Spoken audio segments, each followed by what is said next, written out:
그리고 상도 제일 많이 받은 게 환경 관련 상입니다. 매니피스토도 어쨌든 공약 실천 최우수상을 2번이나 받았고. 근데 이렇게 환경이 중요한 건데 갑자기 환경이 태어났어요.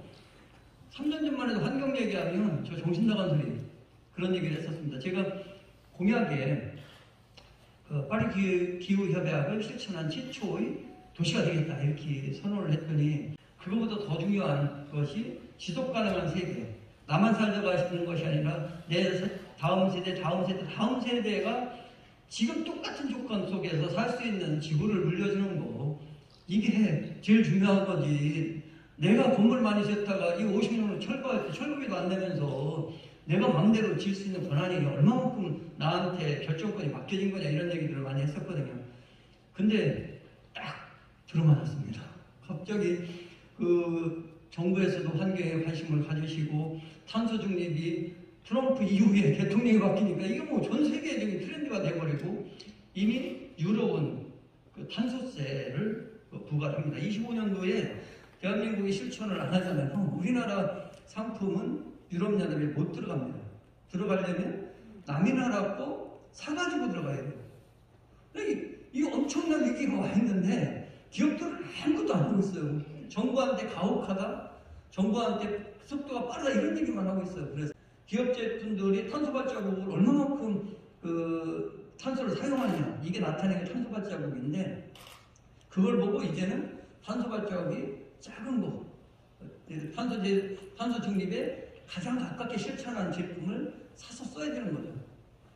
그렇지 않고 탄소를 많이 배출하는 업체들의 제품들을 안 사드는 거. 이게 불매운동이고 우리가 얼마 전에 일본 상품 불매운동했듯이 똑같이 그렇게 했대. 기업들은 정신을 차릴 거다 이런 생각을 합니다. 그래서 결국은 탄소 중립 사회로 가야 되는 거고 그렇게 안 됐을 때는 불평등 구조는 더 심해질 겁니다. 이런 것을 공부하기 위해서 이렇게 많은 분들이 오실 줄 몰랐습니다. 정말 주말인데도 불구하고 이렇게 와주신 모든 분들께 진심으로 감사드리고 환영합니다. 함께 계신 모든 분들께 감사드리고 정말 환경에 대해서 다시 한번 생각하는 좋은 시간 됐으면 좋겠습니다. 고맙습니다. 탄소 중립을 위한 교육적 대응을 하기로 했습니다. 물론 고양시시 학교 몇 개가 모여서 그런 노력을 한다 해서 커다란 성과를 내지는 못할 수도 있다는 것을 잘 알고 있습니다.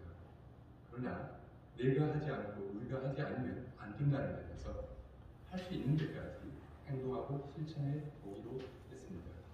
에너지 사용을 줄여서 탄소 배출을 최소화하고 또 우리가 어떤 행동을 하든 그 행동이 다른 식물이라든가 혹은 공기나 물 등 주변의 자연 환경에 피해가 가지 않도록 행동을 하자는 것입니다. 그러니까 평소에 생활 태도를 바꿔서 생태적 삶으로 전환을 해보자는 것이었습니다. 물론 쉽지는 않을 거라고 생각됩니다.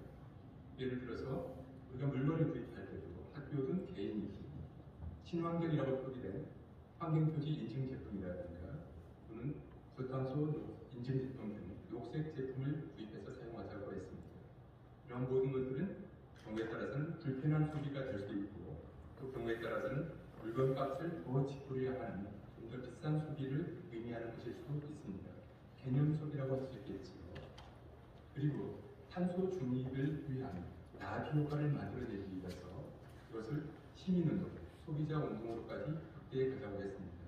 왜냐하면 그것만이 정부와 기업을 움직일 수 있는 효과적인 지혜대가 될 수 있기 때문이라고 생각합니다.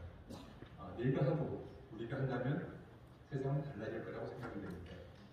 오늘 개강하는 2021 고양시 지구환경학교가 고양시의 탄소 중립을 가속화하고 우리 사회 전반에 걸쳐서 넷제로를 달성하는 효과적인 디딤돌 역할이 되었으면 좋겠습니다. 여러분을 응원합니다. 고맙습니다. 이렇게 큰 강의실에서 강의를 하기가 얼마만인지 모르겠습니다. 시장님께서도 계시고 해서 조금 너무 중요한 자리 같아가지고요. 책임감이 좀 무겁게 느껴지는데 편안하게 말씀을 드리겠습니다. 시민대상 강의를 하다고 생각을 하고요. 앞서 시장님께서 말씀을 해주시고 교육장님께서 말씀을 해주셨는데 우리 사회는 정말 빠르게 기후변화와 관련된 괜찮습니다. 네. 기후변화와 관련된 부분에 그 급물살 속에 지금 살아가고 있습니다. 저는 전공은 생태학인데요. 생태학 중에서 도시생태학이라고 하는 것을 전공을 했습니다. 그래서 학교 오기 전에 한 10년 정도를 서울시 도시계획국에서 도시계획 업무를 하다가 학교에 왔었는데요. 이제 일반적으로 도시계획 그러면 도로나 택지개발 같은 거를 하는데 저는 전공이 생태학이었기 때문에 가능한 한 개발을 어떻게 억제하고 미래에 녹지를 많이 남겨주는 쪽으로 도시계획을 하느냐가 주로 제가 하던 업무였습니다. 그래서 지금 고양시도 이제 몇 년 전부터 보편화되었는데 도시생태 현황도라고 하는 거를 만들어가지고 보존해야 될 지역과 개발해야 될 지역을 도면상에서 나타내고 보존 지역을 어떻게 보존할 것인가와 관련된 계획들을 많이 하고 계시는데요. 그 제도가 한국에 들어올 때 그것을 처음으로 이제 들어오고 그 환경부에 제도화했던 역할을 좀 맡아서 했었습니다. 그래서 오늘 제가 주로 말씀드릴 내용은 환경 중에서도 도시 환경이라고 하는 공간 환경에 대한 내용을 주로 좀 말씀을 드리고자 합니다. 그러니까 아마 제 뒤로 말씀을 해주실 선생님들 중에 생태학을 하시는 선생님들이 많으신데 저는 좀 생태학을 부각해서 말씀을 드리기보다는 도시라고 하는 공간 환경을 주로 해서 말씀을 드리도록 하겠습니다. 오늘 제가 말씀드릴 순서는 다음과 같습니다.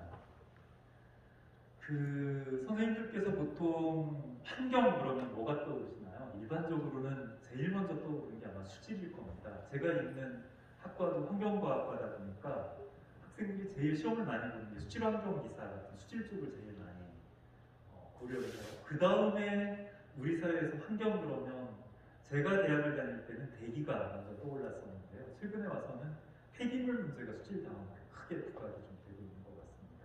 그 다음에 대기 환경 문제 같은 것들이 있고요. 그 다음에 이제 일반 시민들은 크게 고민을 못하지만 환경 문제 중에서 크게 고민이 되는 게 토양 환경 문제도 상당히 심각한 문제가 하나입니다. 그런데 재미있게도 일반인들은 환경이라고 생각을 하지 않지만 우리가 일상생활에서 가장 중요하게 우리에게 작용을 하는 환경이 하나 있습니다. 그게 바로 뭐냐면 공간 환경이라고 하는 부분입니다. 제가 여기 이제 들어오기 전에 시장님을 모시고 잠깐 차단을 했는데 오늘이 아마 그 차도 하나 뭐라 그러죠? 차 없는 거리 말씀을 하셨는데요. 바로 공간 환경이라고 하는 것이 그런 문제입니다. 예전에 우리나라의 유명한 산림경제라고 하는 책이 있잖아요. 거기 보면 흥하는 사람과 망하는 사람에 대한 비유가 있습니다. 흥하는 사람은 식구는 많은데 집이 좁은 집, 가축은 많은데 집이 좁은 집은 흥하는 집이고요. 식구는 없는데 집이 넓은 집은 망하는 집이라고 합니다. 그러니까 흥하는 집이라고 하는 것은 공간을 아껴서 써가면서 가족 구성원들 간의 서로 유대가 원활한 그런 집은 흥하는 집이고요. 망하는 집은 집이 식구는 얼마 없는데 집이 넓어가지고 각자 방에 들어가가지고 대화가 안 되는 집 같은 경우는 그게 망하는 집이다라고